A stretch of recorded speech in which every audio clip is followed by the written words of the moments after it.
Bienvenidos al módulo 2, enfoque poblacional y territorial. La presencia de gatos comunitarios en el entorno puede ser un motivo de conflicto y preocupación para la población. Dada la naturaleza de los gatos comunitarios, esta gestión debe realizarse respetando su grado de socialización con el ser humano y su carácter territorial.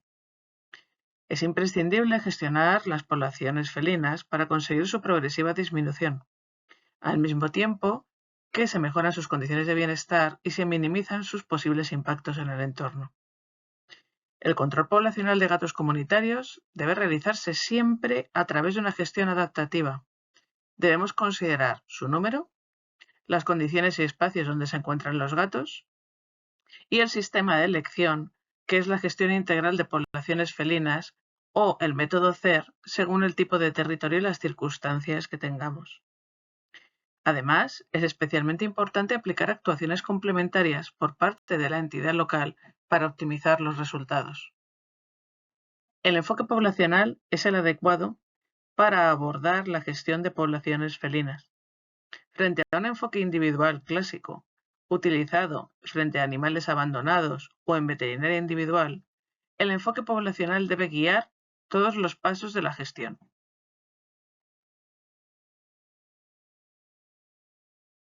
Debemos tener claros algunos conceptos.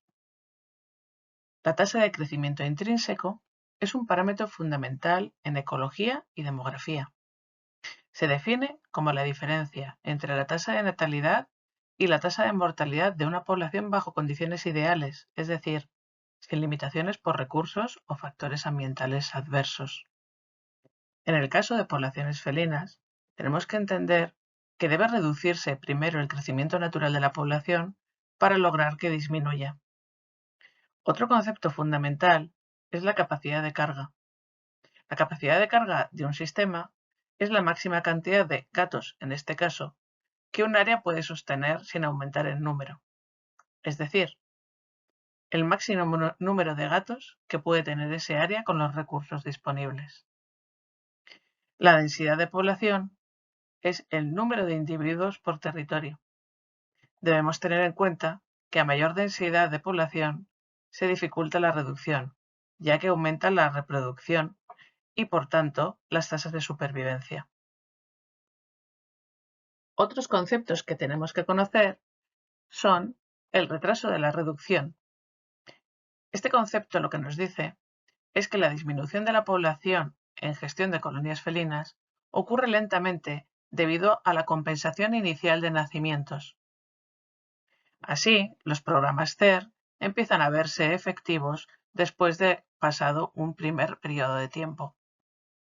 Otro concepto muy importante es el concepto de efecto vacío. Si nosotros tenemos un territorio con recursos disponibles, retirar gatos de ese área puede atraer nuevos individuos que los aprovechen. Por eso, cuando conseguimos eliminar una colonia de un área, reubicarla o desplazarla, es importante eliminar los recursos que la originaron para evitar que regresen. Otro concepto importante es el de gestión sanitaria. La gestión sanitaria, en enfoque poblacional, debe abordar la salud de toda la población felina. No debe limitarse al tratamiento individual. En gestión de poblaciones felinas es imprescindible el enfoque territorial. ¿Qué es el enfoque territorial? Debemos entender que la gestión debe ajustarse a las características del territorio, en toda su diversidad. Por ello, esta adecuación debe tener en cuenta prioridades según el territorio y otra serie de características que deberemos analizar. Cada entidad local deberá ajustar el programa según las zonas que configuren su territorio, diferenciando los modelos de gestión según el tipo de territorio y los datos que hemos analizado. Así, tendremos territorios diversos donde podamos aplicar diferentes modelos, bien gestión integral, bien CER de alta intensidad según los resultados de nuestro análisis. Para establecer estas prioridades y decidir los sistemas de trabajo, debe estudiarse la presencia de gatos en las zonas, teniendo en cuenta las dificultades para priorizar acciones según el análisis previo. Cada entidad local debe valorar dónde, cómo y cuándo concentrar los esfuerzos en su gestión. Es recomendable comenzar por las zonas donde se consigan mayores porcentajes de esterilización de forma más rápida, salvo que la actuación concreta de una zona o grupo de gatos exija tener un tratamiento de forma preferente. Es importante que entendamos que a pesar de tener que valorar las necesidades de cada territorio, en cualquier modelo la efectividad de la gestión de poblaciones felinas es mayor si abordamos de forma concéntrica la expansión de las esterilizaciones. Así, las poblaciones quedarán interconectadas y la migración de individuos no esterilizados se minimizará. Como ya vimos en el módulo anterior, los diferentes tipos de gatos en diferentes tipos de territorios nos llevarán a gestiones diferentes.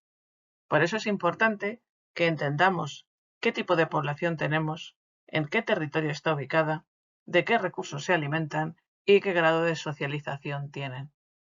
Si equivocamos las estrategias porque no analizamos bien el tipo de territorio, no entendemos los tipos de gatos que abordamos, ni la relación que tienen con las personas a través de la alimentación, nuestra efectividad será menor. No son las mismas estrategias las que tenemos que aplicar en zonas periurbanas, en parques, en zonas urbanas de gran densidad o en zonas naturales. Es por ello que debemos hacer un análisis esquematizado y por zonas de nuestra entidad local. En la directriz técnica podéis encontrar una tabla donde tenéis un resumen de las principales actuaciones o las actuaciones más óptimas según el tipo de territorio. Esta tabla debéis tomarla como una guía orientativa, porque cada entidad local es totalmente diferente y no son los únicos factores que tienen que ver con el modelo que decidamos. Quizá el paso más importante que podéis dar para entender mejor el tipo de poblaciones que tenéis y poder aplicar con efectividad las medidas oportunas es hacer un primer análisis del territorio para dividirlo según la densidad de las poblaciones humanas. Los estudios demuestran que el número de gatos comunitarios es mayor a mayor disponibilidad de zonas verdes y de recursos. Esto suele ir en paralelo con zonas de baja densidad poblacional, periurbanas o zonas verdes. Por ello es importante que entendáis cómo es vuestro territorio y que apliquéis las medidas necesarias para optimizar los recursos de los que dispongáis. Podemos resumir algunas características principales de los diferentes tipos de territorio. En la gestión en zona urbana, generalmente tenemos una mayor disponibilidad de personas cuidadoras, especialmente en las áreas de alta densidad. También tenemos un mayor número de alimentadores espontáneos, lo que nos supone un problema. Debemos mantener un registro y autorización de colonias y personas cuidadoras de forma preferente para intentar controlar estas situaciones. También tenemos generalmente una alta densidad poblacional y de tráfico, lo que hace que sea menos seguro el establecimiento de colonias. También tenemos mayor frecuencia de conflictos vecinales. Las zonas verdes y costeras de las ciudades son un territorio diana para los gatos comunitarios. Así, será una zona de refugio que tendremos que tratar de forma prioritaria. Las técnicas de desplazamiento de colonias, en el caso de que sea necesaria su aplicación, en la zona urbana son complejas de implementar, porque el desplazamiento a zonas adyacentes es complejo por su propia configuración. Debemos tener en cuenta las zonas sensibles para el tratamiento. En las zonas urbanas es más frecuente que haya zonas sensibles como colegios, hospitales o similares. También debemos tener en cuenta que según cómo sea la gestión de residuos, en las zonas urbanas hay una mayor disponibilidad de recursos de alimentación no voluntarios, especialmente en zonas de gran trasiego de turistas o de población de la propia ciudad. Pues bien, en las zonas urbanas la gestión debe tener como sistema prioritario de elección la gestión integral. ¿Para qué? Bueno, pues para poder aprovechar los alimentadores voluntarios y conseguir controlar los alimentadores involuntarios. Debe actuarse prioritariamente en las zonas de conflicto dentro de zona urbana para minimizarlo. Además, la planificación de los planes de gestión debe ordenarse para que sea coherente con las densidades de población. Incluso dentro de nuestra propia zona urbana podemos tener diferentes densidades de población. Las zonas de alta densidad de tráfico no son adecuadas para el establecimiento de puntos de alimentación, por lo que deberán buscarse alternativas viables lo más alejadas posibles del tráfico dentro del territorio de la propia colonia. Debe aplicarse el sistema de captura, esterilización y retorno de alta intensidad en las zonas verdes, zonas sensibles o zonas conflictivas, con carácter previo a cualquier otra actuación. Deben planificarse las actuaciones para alcanzar un porcentaje mayor del 80% de gatos esterilizados en una colonia antes de iniciar la actuación en la siguiente. En estas zonas también debe priorizarse la ocultación de los puntos de alimentación de la colonia, de todos los recursos de los que se disponga, para que la presencia de los gatos pase más desapercibida. Las zonas urbanas suelen contar con un gran número de colonias y gatos, por lo que la colaboración de las personas cuidadoras es fundamental para afrontar la gestión. Debe implicárseles en este modelo de gestión integral. Una vez estabilizada la colonia, debe ser prioritario el control sobre los nuevos individuos. Los abandonos en zona urbana pueden suponer que todo el trabajo realizado sobre las colonias se deshaga precipitadamente. Como ya hemos dicho, las zonas verdes urbanas son zonas diana para los gatos comunitarios. Es lógico, ya que son zonas más seguras en cuanto a tráfico y tienen muchas más posibilidades de ocultación para los gatos. Además, su propia naturalización les resulta atractiva. En estas zonas deben observarse precauciones especiales en cuanto a los espacios sensibles, especialmente las zonas de juego para niños. Deben buscarse fórmulas para evitar los conflictos con la ciudadanía y buscar una convivencia equilibrada. Debemos además coordinar cualquier actuación con los responsables de parques y jardines para aumentar la efectividad. Las zonas periurbanas, como ya hemos dicho, son zonas en las que suele haber alta densidad de gatos comunitarios. Pueden ser zonas naturales, como parques periurbanos, o zonas costeras. Los conflictos vecinales en esta zona se originan prioritariamente por la entrada de gatos en zonas residenciales, especialmente en jardines o zonas verdes, pero también en zonas industriales y de trabajo. Como ya hemos dicho, las zonas periurbanas son las de mayor densidad de gatos comunitarios. Esto es un punto a considerar, debido a que generalmente, porque son más visibles, empezamos la gestión en las zonas urbanas y dejamos de lado las zonas periurbanas, que acaban suponiendo un grave problema de crecimiento poblacional. En estas zonas, siempre que sea posible, debemos priorizar la gestión integral, con un enfoque especial en la captura, esterilización y retorno rápidas. Estas zonas, además, suelen ser limítrofes con espacios naturales o turísticos. Por ello, debemos activar protocolos específicos, especialmente en relación con los turistas. En las zonas periurbanas se incrementa notablemente el número de gatos merodeadores, situación que complica su diferenciación de los gatos comunitarios. Así, las viviendas unifamiliares son muy proclives a tener gatos que entran y salen de las viviendas sin supervisión de su titular. Los gatos comunitarios, merodeadores y en semipropiedad suponen un problema que provoca la necesidad de una concienciación ciudadana especial. Debe informarse sobre tenencia responsable y sobre la obligatoriedad de esterilización e identificación de estos gatos. Teniendo en cuenta todos estos factores, el sistema de elección puede ser la gestión integral de colonias felinas o la aplicación de un CER combinado con algunas medidas puntuales, por lo que debemos distinguir varias opciones de intervención. Dentro de la gestión de zonas periurbanas, tenemos que tener especial cuidado y trabajar con especial incidencia en las zonas periurbanas residenciales de densidad media o baja. Estas zonas son generalmente limítrofes con áreas periurbanas industriales, zonas verdes industriales o espacios naturales. Y en estas zonas debe intentar aplicarse un sistema de gestión integral, con algunas precisiones a tener en cuenta. Cuando estas zonas son limítrofes con espacios naturales o zonas turísticas, tenemos que mantener una información constante a residentes ocasionales, informar a los turistas y visitantes y activar protocolos específicos para evitar que estas poblaciones de personas que no son residentes habituales desequilibren nuestra gestión.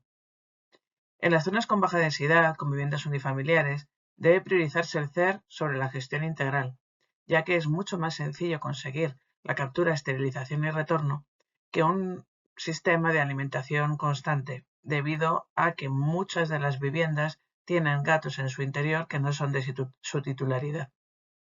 En estas zonas hay gran abundancia de gatos merodeadores y en semipropiedad.